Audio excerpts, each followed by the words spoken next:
రైతులందరికీ నమస్కారం. నేను మీ Suman, registered hydrogeologist, ground water department, Telangana state. ఈరోజు కౌడంపల్లి మండలం, మెదక్ జిల్లాలో భూగర్భ జల అన్వేషణ కోసం రావడం జరిగింది.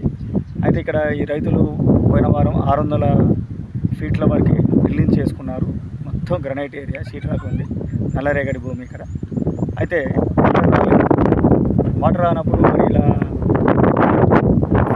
మరి ఏం చేద్దామని చెప్పి వీళ్ళు ఏం చేశారంటే, ఇవన్నీ సాంప్రదాయ పద్ధతులు కాదు, అసలు మన భూమి లోపల శాస్త్రీయ పద్ధతుల ద్వారా సర్వే చేస్తే ఏమైనా పొరలు ఉన్నాయా లేవా, భూగర్భ జలాలు ఉన్నాయా, ఉంటే ఎంతవరకు సక్సెస్ రేట్ ఉంటుంది, మరి ఏం చేయాలని చెప్పి వీళ్ళు యూట్యూబ్లో నా వీడియోలు చూసి, అరే సుమన్ సార్ని ఇన్వైట్ చేద్దామని చెప్పి నాకు 2-3 నెలల నుంచి వీళ్ళు ఫాలో చేస్తున్నారు.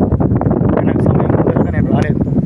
ఈరోజు రావాలి సార్, మళ్ళీ వర్షాలు వస్తే ఈ భూముల్లోకి కష్టం అవుతుంది. ఎందుకంటే నల్లరేగడి కదా, నీళ్ళని పట్టుకుంటుంది కానీ నీళ్ళని వదిలిపెట్టదు. కాబట్టి ఆ లక్షణాన్ని అక్విక్లూడ్ అని అంటాము.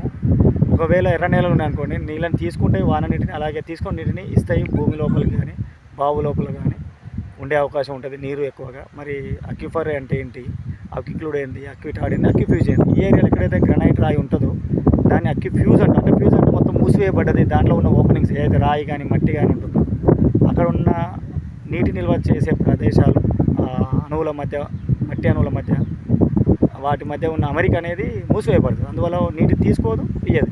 అంటే జస్ట్ లైక్ అప్పును తీసుకోదు, అప్పు ఇవ్వదు. అంటే మనం పిసినారి అంటాం కదా మనుషుల గురించి మాట్లాడినప్పుడు, ఆ విధంగా ఉంటుంది అన్నమాట.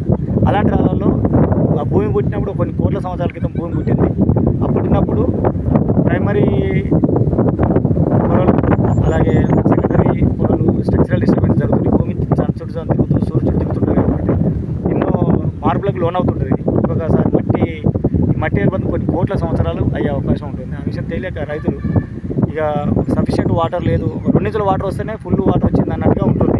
ఎందుకంటే 1000 GPH వస్తుంది, అంటే 4000 వస్తేనే దానికి సక్సెస్ఫుల్గా అని చెప్పడం జరుగుతుంది. సక్సెస్ఫుల్ 4000గా మనకు 1 ఇంచ్ 1/2 ఇంచ్ వచ్చింది. అంటే ఎక్కువగా మన రైతులు ఏమంటారంటే, వాళ్ళు వేసుకుంటారు, ఫెయిల్ అయితే సార్ మిషన్లో రప్పించాము, మరి ఫెయిల్ అయినాయి, మీరు 2.5 ఇంచులు మా ల్యాండ్లో చూపించినప్పుడు నీ మిషన్ ఎందుకు, నువ్వు ఎందుకు అని తిడుతున్నారు. ఒక్కోసారి కామెంట్ చేస్తుంటారు. ఒక్కోసారి అయితే ఇక నీ అంతే చూస్తానంటున్నావు. ఆయన పెద్ద మనిషి అయితే మరి మాట్లాడినప్పుడు చాలా కూల్గా పొలైట్గా మాట్లాడిన వ్యక్తి. నీళ్లు లేవనేసరికి రైతులకి కోపం వస్తుంది. ఎందుకంటే వాళ్ళకి జీవనాధారం నీరే కాబట్టి. మేము కావాలని అయితే మీకు శత్రువుల లాగైతే కాదు, మీ భూమిలో ఒక 2-3 గంటలు 5 గంటలు పనిచేసి మీకు మంచి పాయింట్ ఇవ్వాలనే ఉద్దేశంతో పనిచేస్తాం. కానీ ఏదో టైంపాస్కి అయితే చేసే అవకాశం ఉండదు. రైతులు గమనించాలి. జియాలజీని బట్టి వాడుతుంది. ఈ మిషన్లు అనేవి ఎంతలో చూసినా ఫీల్డ్లో